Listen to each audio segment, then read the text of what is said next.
Bom dia!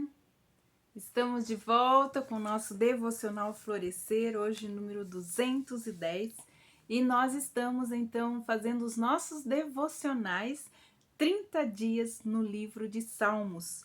E nós estamos estudando alguns salmos devocionais, alguns salmos didáticos, né, que nos ensinam grandes lições e nos apontam o caminho direto para o coração de Deus.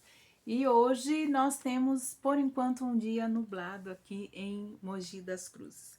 E hoje o nosso salmo de estudo é o Salmo 51, que tem como título o agradável aroma da contrição.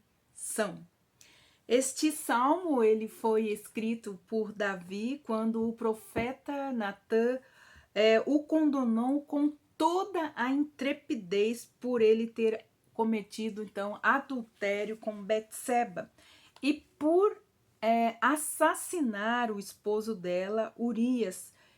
E ele estava então escondendo o seu pecado. Davi deixa então aqui essas palavras de penitência, de como que o Espírito Santo de Deus foi moendo ele de dentro para fora, até que jorrasse do seu coração quebrantado e contrito a sua confissão.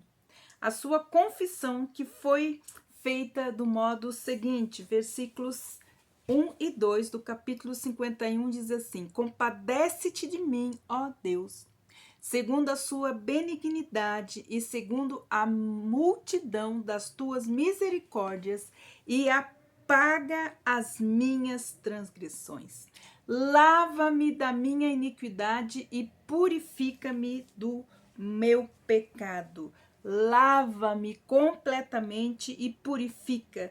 Então, de maneira horrível, né, Davi então errou o alvo. Pecar, transgrediu a lei de Deus, adulterou, matou.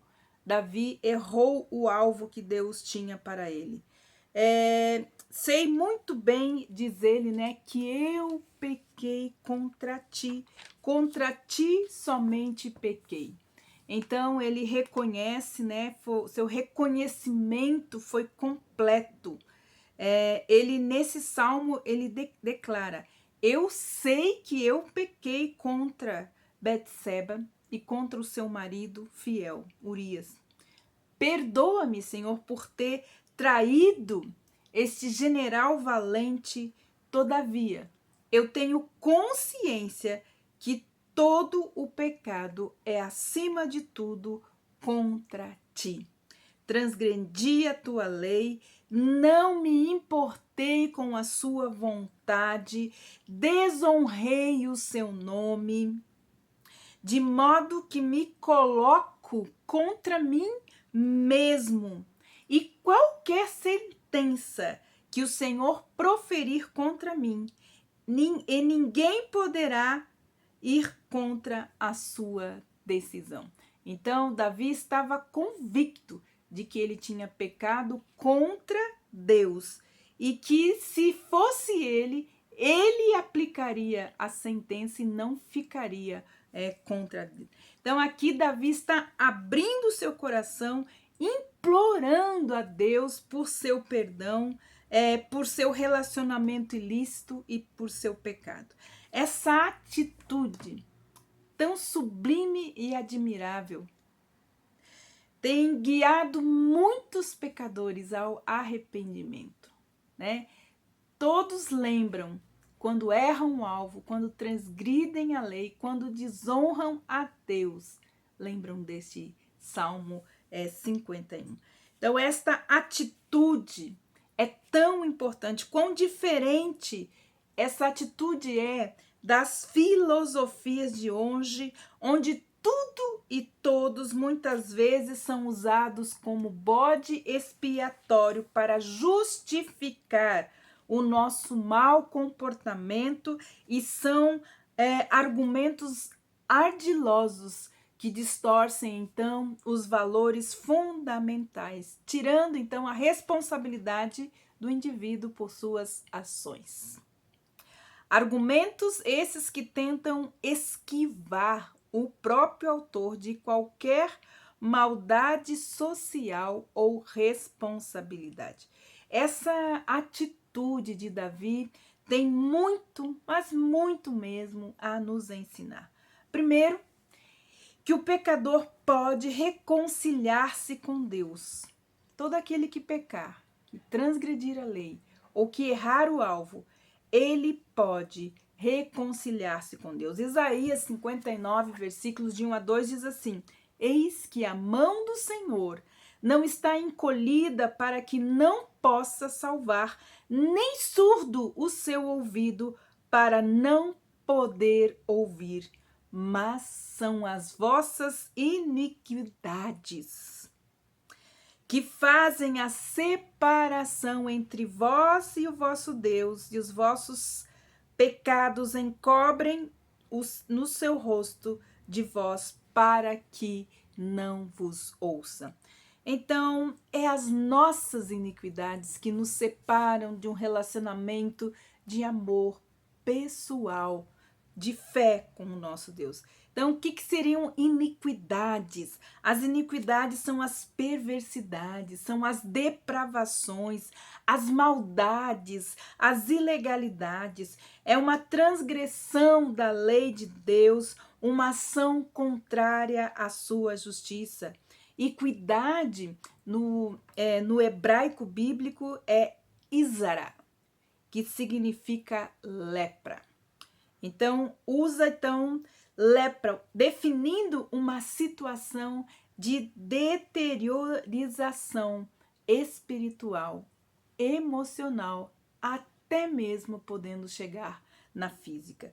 Então, assim como a lepra, ela vai deteriorando a carne humana, a nossa iniquidade nos separa e nos leva a exatamente sentir como Davi sentiu, como se a lepra estivesse comendo ele de dentro para fora.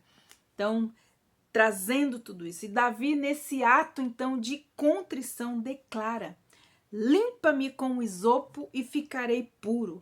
Lava-me e ficarei mais branco do que a neve. Ele estava reconhecendo a sua doença espiritual, a sua lepra, o seu pecado que ele tentava esconder. Quando ele fala, então, limpa-me com isopo. Isopo é uma planta citada na Bíblia que era utilizada, então, em rituais de purificação pelos judeus. Por ter folhas que absorviam os líquidos, o isopo, então, era amarrado em forma de molho e utilizado para aspergir, para respingar água, sangue e vinagre. Devido então a essas características, ele era usado na purificação e no tratamento dos leprosos ou na preparação de um cadáver para o sepultamento. Hoje, nós sabemos que é o sangue de Jesus, o isopo, que limpa de toda a imundícia do pecado. Mas o que mais nós poderemos aprender, então, com essa contrição deste servo de Deus?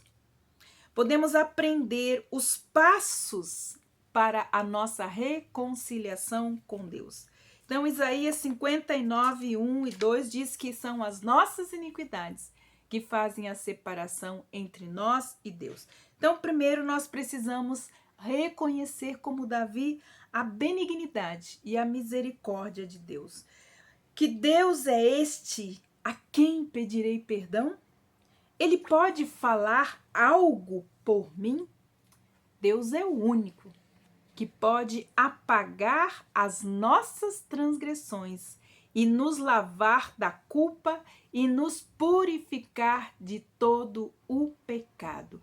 O sangue de Jesus purifica os nossos pecados e limpa todas as nossas imundícias. A segunda coisa que um pecador pode fazer é reconhecer o seu pecado. Depois de ser confrontado por Natã, Davi fez o que cabe a todo ser humano: reconhecer, arrepender-se e confessar. Davi, ele reconheceu que a fonte do pecado estava em seu coração. Ao dizer que pecou somente contra Deus, ele mostrou que seus atos feriram em primeiro lugar o seu relacionamento com Deus. E você? Tem confessado os seus pecados a Deus? Terceiro coisa que um pecador pode fazer é reconhecer a sua necessidade de ter um coração contrito. Davi escreve diversas vezes sobre o quebrantamento em seus salmos. Ele falou da proximidade de Deus para com aqueles que têm o coração quebrantado e contrito. 17 diz assim: perto está o Senhor daqueles que têm o coração quebrantado e salva os contritos de espírito. Deus também fala através do profeta Isaías para expressar o seu amor por todos os quebrantados de espírito. Lá em Isaías 66:2 diz assim: eis para quem eu olharei, para o humilde e para o contrito de espírito que treme da minha palavra. Num alto e sublime lugar eu habito, mas também com o contrito e humilde de espírito, para vivificar ou para trazer vida para o seu espírito, ao espírito dos humildes, para vivificar também o coração dos contritos. Quão maravilhosas são essas promessas do nosso Senhor, que o Senhor deu àqueles que são contritos de espírito, e ele se compromete mais ainda a habitar com todos os que forem quebrantados e a trazer vida novamente para os seus corações. Porque o pecado leva à morte, morte muitas vezes física, emocional e também espiritual.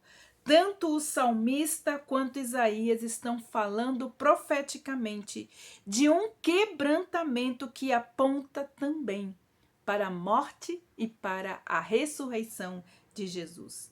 Mas, finalmente, o que é quebrantamento? Quebrantamento é desistir de alcançar o céu através de qualquer bondade pessoal. É deixar de lado toda a confiança em nossos próprios esforços e nos voltarmos totalmente para a vitória de Cristo Jesus na cruz, crendo que Ele é o único caminho.